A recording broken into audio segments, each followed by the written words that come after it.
Hola, soy Alejandra González, codirectora de Connecting D&I, y les doy la bienvenida a nuestra serie de entrevistas Conectando con Personas, en las cuales estamos entrevistando a diferentes expertos y expertas en diversidad e inclusión para conversar sobre cómo gestionar el área de recursos humanos, personas, diversidad e inclusión en tiempos de crisis.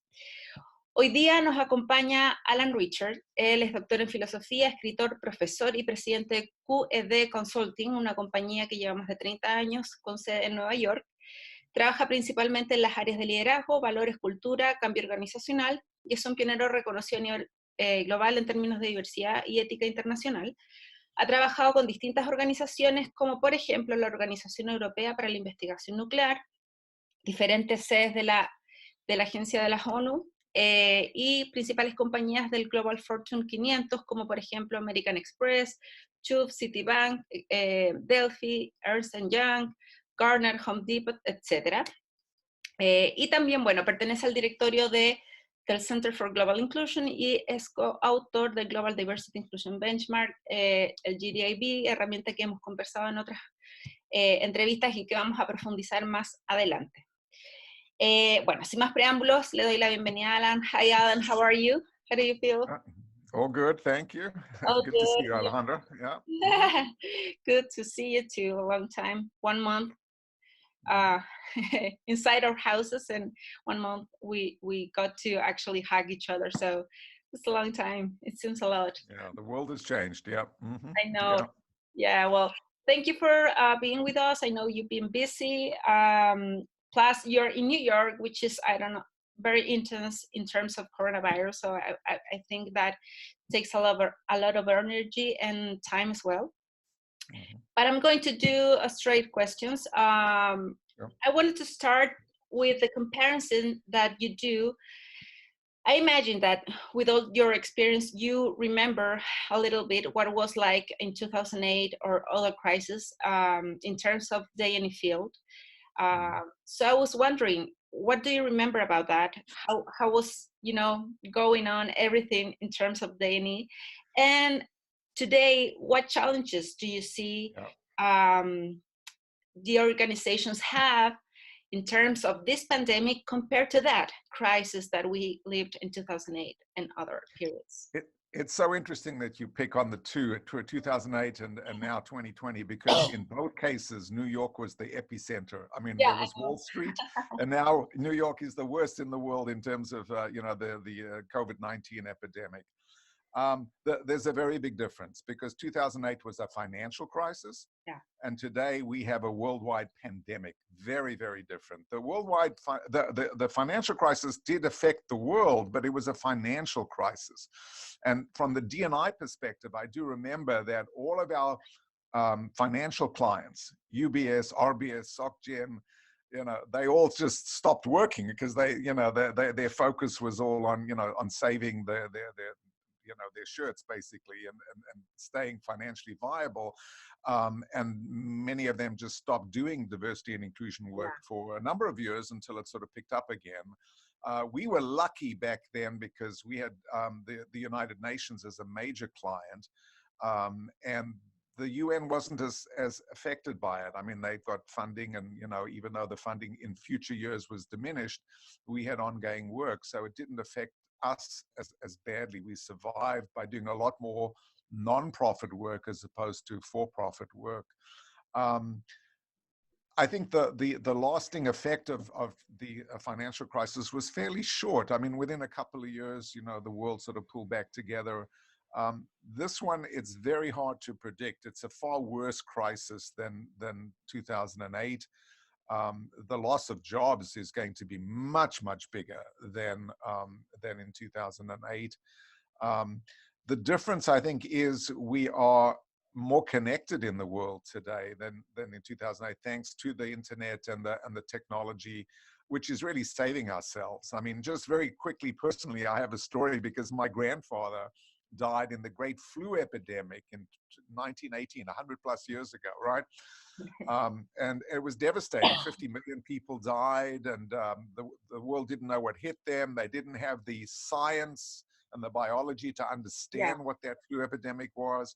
and there was no internet. I mean, they did social distancing, but they didn't know what was really going on. Today, the number of deaths will be a lot lower because we know how to, deal with this. We have hospitals and we have medical technology, and we have the internet, which makes the social distancing just so much easier.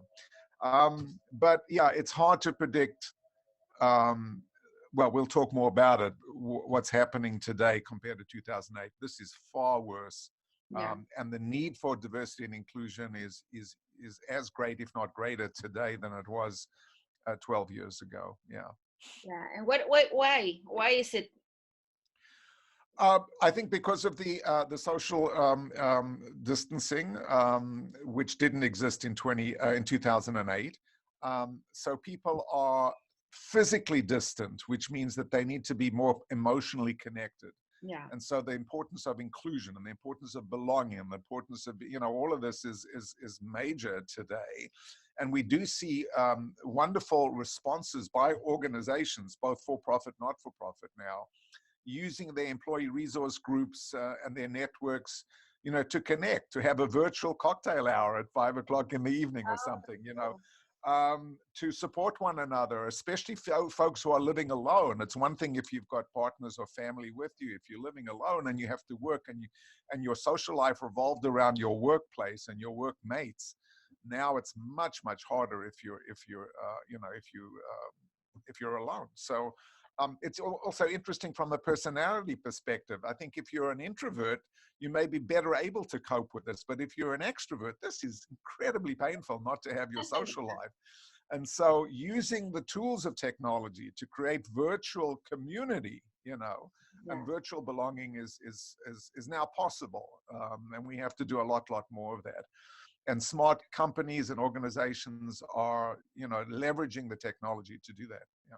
Yeah, so that's kind of the practices that you've seen today with organizations. They are trying to work through the technology just to get everyone together. And how do you feel about I'm just going to improv here as well. How do you feel about the social, gap, probably, that now organizations see more deep, because you do have a lot of a range of employees with different realities. So sure, you are aware of that, but then you now have to deal with everything, with that reality in their houses. So how do you see that happening? Well, this is where class and make a big difference, because the better off you are, the more likely you've got the internet connections and you can maintain that. There are many families around the world who don't have the access to the internet to the same degree, and so it's much harder for them. We know that this disease also, this virus affects older people more than younger people. So we have generational issues here in terms of, supporting older people. The whole well-being, has become very important now. So, and that's an aspect of disability. I mean, if you think of, loneliness or depression or all the kinds of challenges that this creates for us, this is about being inclusive around disability and finding ways to make people feel accessible, get accessibility, and feel like they are included in the workplace, and certainly personally as well, with families and so forth. Yeah. So, and also, how do you feel is the main difference between this because we always think about two types of companies: the ones that do have D&E as a part of the core business, and then we do have another companies that do D&E just part of outside activities or programs that are easily left off. So how do you feel now, if you've been able to see those types of organizations, how are reacting through this crisis? Well, I think organizations are reacting in ways that befit their organization. One of my clients is a alcoholic. They make alcoholic drinks, and so they can't really go in there and do a lot of work because a lot of the the operations are closed down. But the ones that are still open, they're busy developing alcohol for hand sanitizers. So that, in other words, they've taken this as an opportunity. The crisis is an opportunity to divert, what they're doing. It's like Lego. Instead of making Lego pieces for toys, they're now making protective, plastic protective gear, for hospital workers. So it's the adaptability and the resilience and the agility of organizations to be socially responsible. I mean, that's the big that's the big issue here. So if you can't do what you normally do, how can you still help people? Yeah. And we're seeing a lot of that, a lot of creative thinking around this going on. It's an amazing thing that we will see what how crisis can actually do related to innovation, and how creating, but always with the CSR focus, with social responsibility, and how are we connecting with communities and with the pain of the global, and not only in an economical kind of way. So I saw the other day a webinar with a former CEO of Ford that was leading Ford at the time of 2008, 2009, and also was part of Boeing when 2011 happened. So a lot of things that he lived is through crisis. And one of the main points and key factors that he said it was worth to see is leadership. Leadership is the main key to maintain the spirit of not only D&E, but everything that defines the company. So how do you feel about that? Is that the main key? Absolutely. And we see that in the world today. So if you look politically at the world today, I mean, I'm sad to say that we have completely lost leadership in the United States. We thought Bush too was bad, and he was pretty bad as a leader. But this Trump character is just beyond repair. And not just bad, but dangerous, especially the lack of international and global perspective here. You cannot solve the problems of COVID-19 nationally. You have to do this globally and internationally. Similarly with climate change, he's failed dismally on both those fronts. We're fortunate that we have some good leadership in our states. So Cuomo, for example, and Newsom in New York and California, respectively, have shown good leadership. And so there's plenty of good leaders. And corporate-wise, there are companies with some very, very good leaders. What's his name? Bill Gates, who's no longer, of course, at Microsoft, but is showing great leadership in terms of his support for, fighting this pandemic. Leadership is critical. We have a great model, I think, a great model for what great leaders or global leaders should have and be. It's called, we call it the 4 C's model, just to be simple, but it's focused on values, action, ideas, and people. Okay. And a great leader has to be strong on all 4. So values is about conscience. You've got to have a conscience. Sadly, there are many leaders who lack that completely. You've got to have creativity. That's the ideas side. So values, ideas, you need to be a thought leader, be able to see possibilities, scenarios for the future.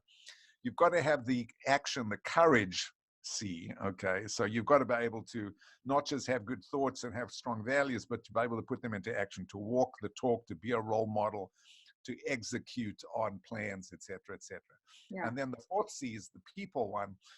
You have to have compassion. You have to be empathic, compassionate, caring. Now no leader has all 4 of those, in great numbers. There are some exceptions. I like to say Mandela, who was, the first president of the new South Africa, was brilliant at all 4. A man of great conscience, great courage, incredible creativity, incredible compassion.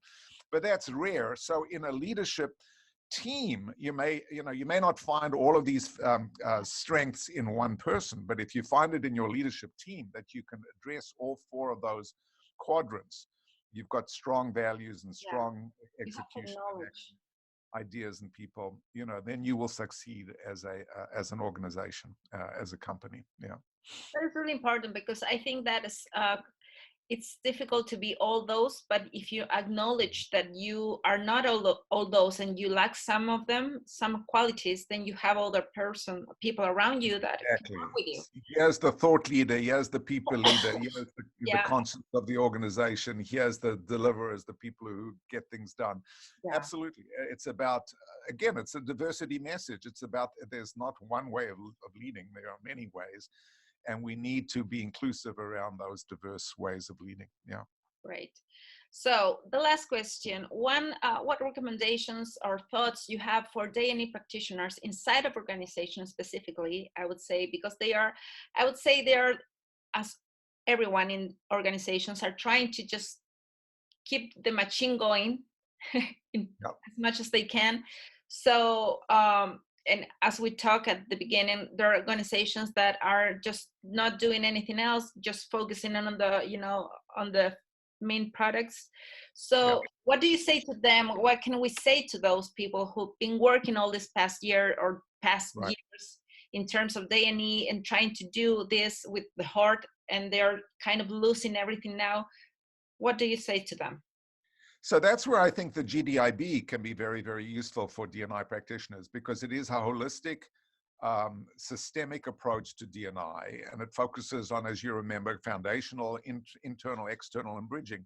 And in all of those 14 categories, in those 4 groupings, there are opportunities. It's not like we can only focus on, okay, how do we retain people, because that's a big issue about but it's also about how do we communicate with them, and how do we continue to do training and development, and how do we do more corporate social responsibility, and how do we continue with our supply diversity, and how do we continue with our leadership, sending out the right messages. So I think if you look at the GDIB, that's a very useful tool. You can look at the best practices at level 4 and 5 and see how you as a practitioner can pick up on what works around the world. What are those best practices? You don't have to reinvent them; they're already out there. Yeah.